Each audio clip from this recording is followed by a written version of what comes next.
ನಮಸ್ಕಾರ ವೀಕ್ಷಕರೇ, ನೀವು ನೋಡ್ತಾ ಇದ್ದೀರಾ ಸುಮನ್ ಟಿವಿ ಕನ್ನಡ. ನಾನು ಶ್ವೇತಾ. ಕರ್ನಾಟಕದ ಪ್ರತಿಷ್ಠಿತ ದೇವಾಲಯಗಳ ಪ್ರಸಾದವನ್ನ ಮನೆ ಬಾಗಿಲಿಗೆ ತಲುಪಿಸುವ ಈ ಪ್ರಸಾದ ಸೇವೆಗೆ ಸಾರಿಗೆ ಮತ್ತು ಮುಜರಾಯಿ ಸಚಿವ ರಾಮಲಿಂಗಾರೆಡ್ಡಿ ಅವರು ಚಾಲನೆಯನ್ನ ನೀಡಿದ್ರು.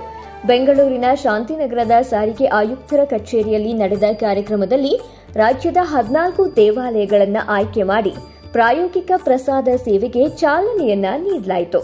ಹಾಗಿದ್ರೆ ಈ ಪ್ರಸಾದ ತರಿಸಿಕೊಳ್ಳಬಹುದಾದ ದೇವಾಲಯಗಳು ಯಾವ್ಯಾವು ಅನ್ನೋದನ್ನು ನೋಡೋದಾದ್ರೆ, ಶ್ರೀ ವಿನಾಯಕ ಸ್ವಾಮಿ ದೇವಾಲಯ ಜಯನಗರ ಬೆಂಗಳೂರು, ಶ್ರೀ ಚಲುವನಾರಾಯಣ ಸ್ವಾಮಿ ದೇವಸ್ಥಾನ ಮಂಡ್ಯ ಜಿಲ್ಲೆ, ಶ್ರೀ ಶ್ರೀಕಂಠೇಶ್ವರ ಸ್ವಾಮಿ ದೇವಸ್ಥಾನ ನಂಜನಗೂಡು ಮೈಸೂರು, ಶ್ರೀ ಪ್ರಸನ್ನ ವೆಂಕಟರಮಣ ಸ್ವಾಮಿ ದೇವಸ್ಥಾನ ಮಾಲೂರು ಕೋಲಾರ ಜಿಲ್ಲೆ, ಶ್ರೀ ಸೋಮೇಶ್ವರ ಸ್ವಾಮಿ ದೇವಾಲಯ ಹಲಸೂರು ಬೆಂಗಳೂರು, ಶ್ರೀ ಮೂಕಾಂಬಿಕಾ ದೇವಸ್ಥಾನ ಕೊಲ್ಲೂರು ಉಡುಪಿ ಜಿಲ್ಲೆ, ಶ್ರೀ ಗವಿ ಗಂಗಾಧರೇಶ್ವರ ಸ್ವಾಮಿ ದೇವಸ್ಥಾನ ಗವಿಪುರ ಬೆಂಗಳೂರು, ಶ್ರೀ ಕ್ಷೇತ್ರ ಜರಣಿ ನರಸಿಂಹಸ್ವಾಮಿ ದೇವಸ್ಥಾನ ಬೀದರ್, ಶ್ರೀ ರೇಣುಕಾ ಯಲ್ಲಮ್ಮ ದೇವಸ್ಥಾನ ಸವದತ್ತಿ ಬೆಳಗಾವಿ, ಶ್ರೀ ಕುಕ್ಕೆ ಸುಬ್ರಹ್ಮಣ್ಯ ದೇವಸ್ಥಾನ ದಕ್ಷಿಣ ಕನ್ನಡ, ಶ್ರೀ ಕನಕದುರ್ಗಮ್ಮ ದೇವಸ್ಥಾನ ಬಳ್ಳಾರಿ, ಶ್ರೀ ಮೈಲಾರಲಿಂಗೇಶ್ವರ ದೇವಸ್ಥಾನ ವಿಜಯನಗರ ಜಿಲ್ಲೆ, ಶ್ರೀ ಹುಲಿಗೆಮ್ಮ ದೇವಾಲಯ ಕೊಪ್ಪಳ, ಶ್ರೀ ಗುರು ದತ್ತಾತ್ರೇಯ ಸ್ವಾಮಿ ದೇವಸ್ಥಾನ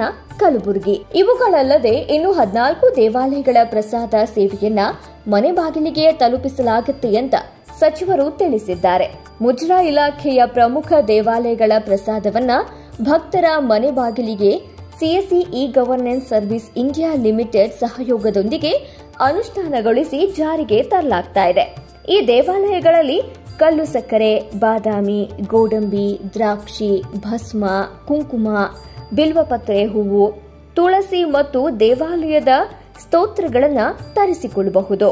ಹಾಗಿದ್ರೆ ನಿಮಗೇನಾದ್ರೂ ಈ 14 ದೇವಾಲಯಗಳ ಪ್ರಸಾದ ಸೇವೆ ಏನಾದ್ರೂ ಬೇಕಾಗಿದ್ರೆ ಕೂಡಲೇ CSC e governance service Indian ಲಿಮಿಟೆಡ್ಗೆ ಭೇಟಿ ನೀಡಿ.